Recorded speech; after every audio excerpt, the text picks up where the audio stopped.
Apa Rasulullah Shallallahu Alaihi Wasallam melarang menjual kulitnya dan memberi jagalnya tukang potongnya itu adalah upah dari hewan kurban tersebut.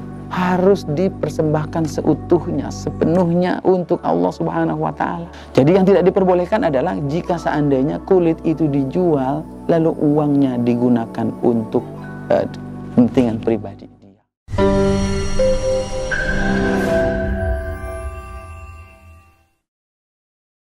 Bismillahirrahmanirrahim. Assalamualaikum warahmatullahi wabarakatuh. Alhamdulillah, wassalatu wassalamu ala rasulillah wa ala alihi wa sahbihi wa man tabi'ahu wa wala. Saudara-saudaraku sekalian yang berbahagia, di antara yang sering diperbincangkan, diperdebatkan di masyarakat pada saat Idul Adha adalah tentang pengelolaan kulit binatang kurban. Apakah boleh dijual atau tidak? Ya, demikian juga dengan kepalanya, tanduknya, dan lain sebagainya. Saudara-saudara sekalian yang berbahagia, yang perlu kita garis bawahi, memang ada larangannya dari Nabi Shallallahu Alaihi Wasallam.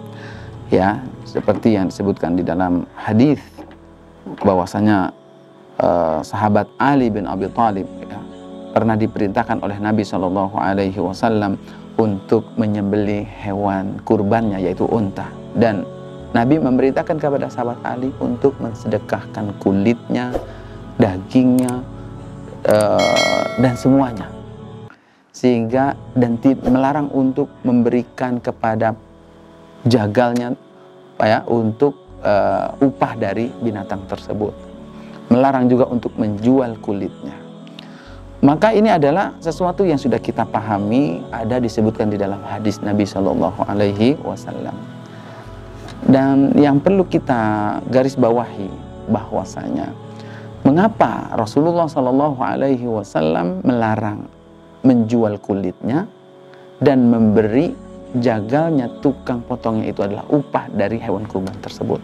Ternyata ilatnya, penyebabnya adalah karena hewan kurban yang sudah dipersembahkan lillah untuk Allah Subhanahu wa Ta'ala itu adalah hewan kurban terbaik, harus dipersembahkan seutuhnya, sepenuhnya untuk Allah Subhanahu wa Ta'ala, tidak boleh dikurangi. Maka dengan menjual kulitnya lalu dapat uangnya lalu masuk kantong kita, itu sama saja dia mempersembahkan hewan kurban tidak secara utuh untuk Allah Subhanahu wa Ta'ala, dan itu tidak boleh. Atau memberikan sebagian dari hewan kurban tersebut kepada jagalnya sebagai upah, itu pun tidak boleh. Mengapa? Karena dia sudah mengurangi bagian dari hewan kurbannya tersebut untuk statusnya sebagai upah, sehingga kurban yang diperuntukkan untuk Allah Subhanahu wa Ta'ala menjadi kurang. Itu yang tidak boleh. Sehingga kemudian bagaimana jika seandainya kulit tersebut dikelola oleh sebuah perkumpulan, sebuah yayasan, yang karena memang dalam satu keadaan banyak yang tidak bisa mengelola kulit, tidak bisa mengelola tanduk atau kepalanya, lalu kemudian diberikan kepada sebuah yayasan yang mengelola fakir miskin, lalu kemudian dia jadikan uang, lalu kemudian dimanfaatkan untuk kebutuhan maslahat orang fakir miskin tersebut, maka banyak para ulama yang membolehkan akan hal ini. Ya, Al-Imam Ibnu Qayyim membolehkan, dan juga para ulama-ulama besar lainnya itu memperbolehkannya, asalkan ia kembali untuk fakir miskin dan untuk diberikan manfaatnya. Termasuk Al-Imam Abu Hanifah pun membolehkan hal ini. Jadi yang tidak diperbolehkan adalah jika seandainya kulit itu dijual lalu uangnya digunakan untuk kepentingan pribadi dia, ya, sementara bukan untuk disedekahkan, untuk diperuntukkan untuk fakir dan miskin. Syukur-syukur jika seandainya kulit tersebut, kepala tersebut bisa dimanfaatkan langsung oleh orang-orang fakir miskin, sehingga tidak perlu lagi menjadi sesuatu yang menghebohkan dalam sebuah kepanitiaan di suatu masjid atau di satu daerah. Mudah-mudahan bermanfaat.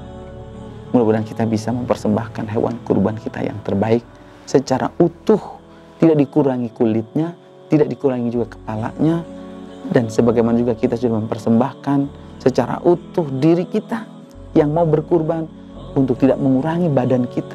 Rambut kita tidak kita potong, kumis kita, kuku kita tidak kita potong, karena itu adalah bagian dari menyempurnakan kurban yang kita persembahkan untuk Allah Subhanahu wa Ta'ala dengan diri kita. Dan itulah yang paling rentan berkurang dalam diri kita, itu adalah rambut dan kuku. Kita tahan hingga hari penyembelihan hewan kurban kita, hingga kurban kita menjadi lebih sempurna.